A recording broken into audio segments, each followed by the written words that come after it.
now that we've gotten that out of the way, we can get straight into the crap known as Smackdown.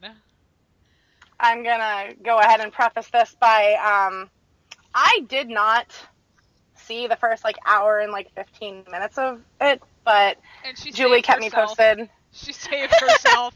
Because, honestly, Raw this week was really touch and go, but the first fucking hour was a colossal waste of time.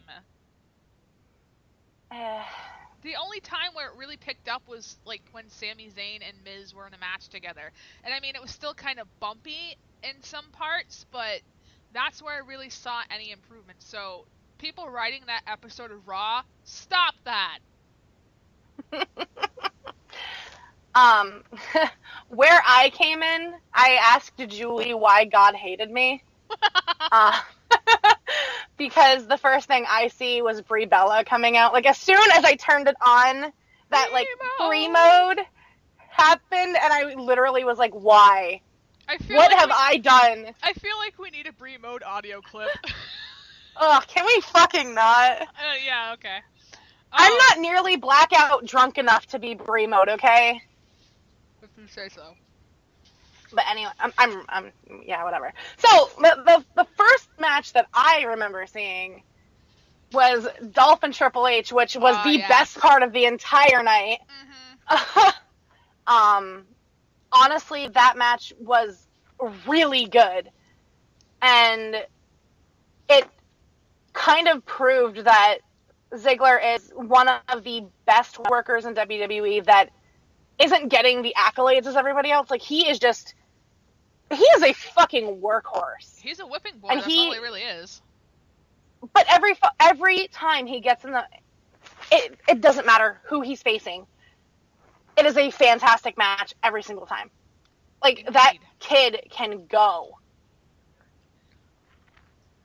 And another thing that I found kind of interesting, watching him and his demeanor and his disposition and everything that he had been doing, he reminds me of a really young Shawn Michaels, which is kind of funny considering his opponent. Yeah, right? I wonder if Triple H was sitting there God damn it, I've been here before. But, yeah, it's almost uncanny at this point. He is emulating a young Shawn, and it's so inspiring to watch. Mm-hmm. But the fact that he really has to suffer with no pushes is really painful to me. So, again, WWE, stop that! Oh, and then, after that match... Oh, yes. Ho daddy. Ho daddy. There came the attack on Triple H from Roman Reigns. And honestly, that was the best work I've seen Roman do in a very long time. It was he was aggressive and beautiful, and it was awesome. It was a really surprising breath of fresh air for, so many reasons, because Roman, while he has the talent, he's been super stagnant with it.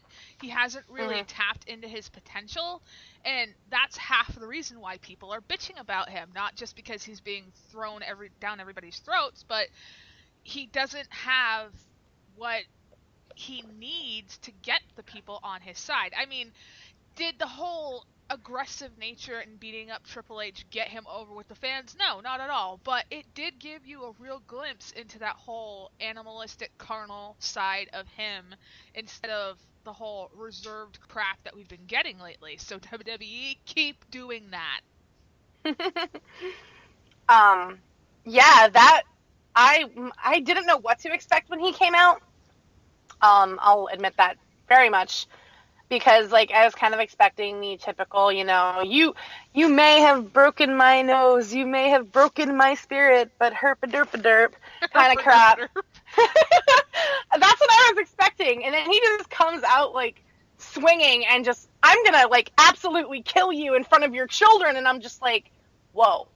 Yeah, who are you? He almost did kill him because he busted him open pretty hard. And even funnier, apparently, a referee got hurt. There's a whole thing on WWE.com about it. It's got photos of this huge ass gash. And he's hurting everybody. And then we got people trying to calm him down. We got the fucking Usos coming in. And then the biggest hero of the night, everybody's American hero, Jack Swagger, the voice of reason. We the people. I pledge allegiance. I pledge allegiance. It's just so funny to the United States of Jack Swagger. it's just so random to see him because we saw him at Roadblock, but for some reason or another, he's showing up on Raw, probably trying to collect this fucking paycheck from Saturday, and then all of a sudden, calamity strikes, and it's like, Roman Reigns is trying to kill somebody? I must do something, and America must come with me. He's officially the Captain America of the WWE. You are welcome. I am behind that 500%. I am. If he doesn't come out at Mania, like he needs to come out at Mania. Just throw him in like the Intercontinental picture for like the night, and just have him come out with like the Shield. Yes. Not to be confused with the Shield, but the Captain's Shield, the mask, and just have him like come out of the back. I support this 100%. You know what? He doesn't even have to work a match. Just come out and stage with the whole thing. Sure, do it up. I will stand up and applaud. I will put my hand over my heart and pretend to be American. But anyways, so there's been some development within the Divas division. I mean, small, micro small, whatever. Yeah. We've gotten to see some expansion into one storyline dealing with the Divas, but outside the title picture, it's kind of same short, crappy matches as always. Yeah. And I use the term crappy because they're bad. Like, they're not even, like, there's nothing to say that's good about it, because it's, you know, the same choppy, botch fest matches, the catty. Anyway, I can honestly say that I am not a person who is a huge fan of the Bellas, but I mean, if you're gonna put them on screen, give them something of substance other than this catty bullshit that's going on every time just because it's part of Total Divas.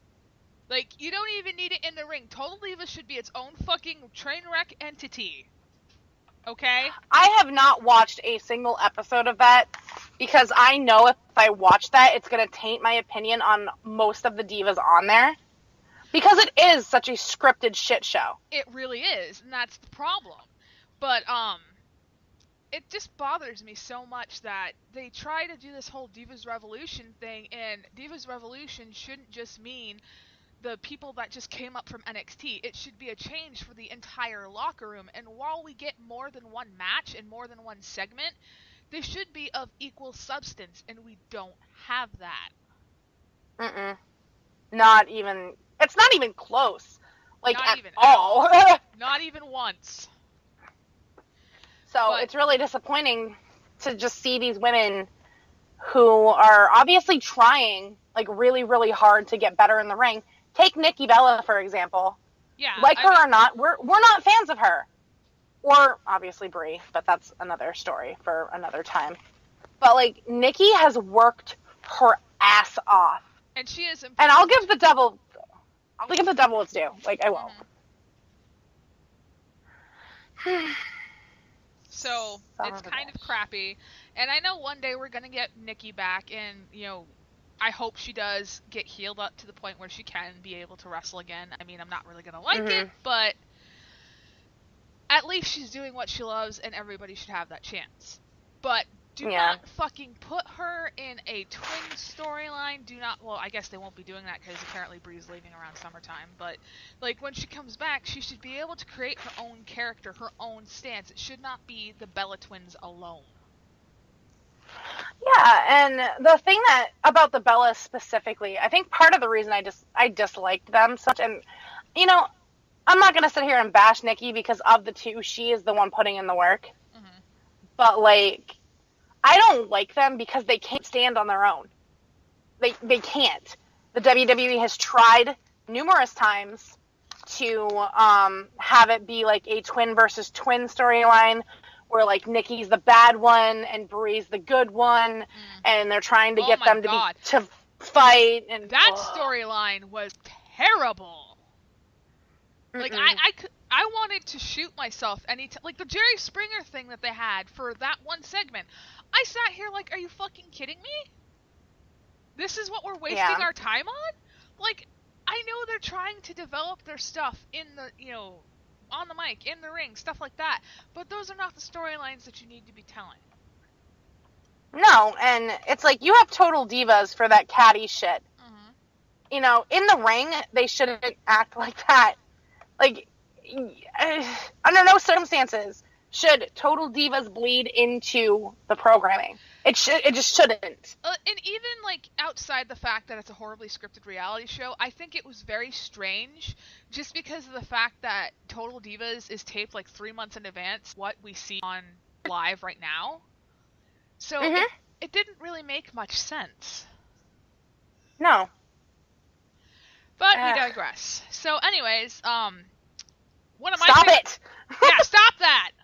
One of my favorite parts of Raw, yes, girl. Mick Foley made an appearance on Raw in a backstage segment with Dean Ambrose.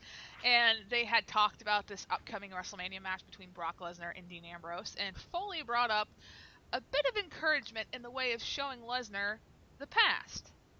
He left Ambrose with a parting gift, which turned out to be a baseball bat covered in barbed wire. Now, this, to casual viewers who do not know Dean Ambrose, would kind of seem some sort of semblance to the career of Mick Foley, because he's known for being the super hardcore legend and all that stuff.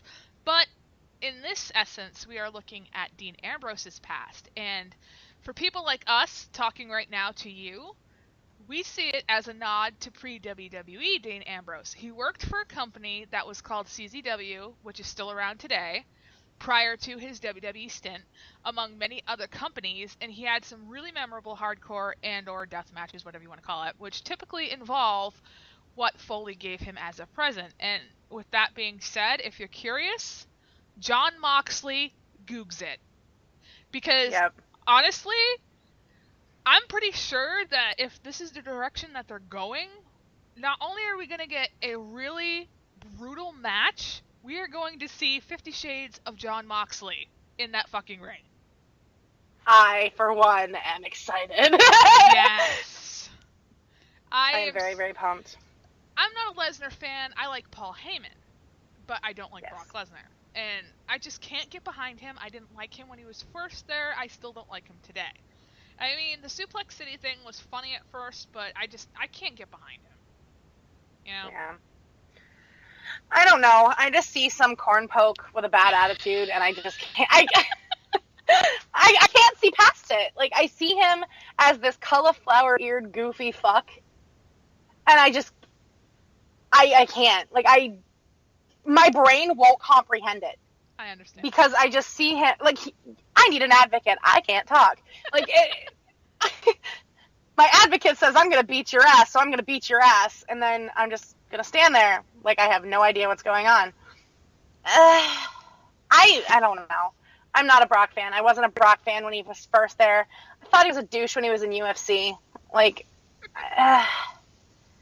because yes, I watched UFC when he was there, and like every time after a match, he was just a complete and colossal bag of dicks. And it's like, just stop. You're not entertaining. You're kind of just annoying at this point. Stop that. So stop that. The McMahon and Taker situation. Okay. It was interesting to see the chemistry between between The Undertaker, Vince, and Shane, to kind of get that, like, excitement looming. Yeah. And, it's always fun to see Vince look like he's gonna shit himself. Oh, absolutely. It really didn't do a whole lot to change or gain the momentum for the match itself. Kind of felt a little forced, too much too soon. It just kind of felt like it was just for Raw ratings. I mean, the ratings were really high, so I guess it worked. Well, but Raw's been shitty for quite some time on the ratings, even though they like to brag that they're doing really well and they beat out everybody, but apparently Raw, for the third hour, the ratings spiked up. So I guess it worked. Yeah. And, I mean, well, if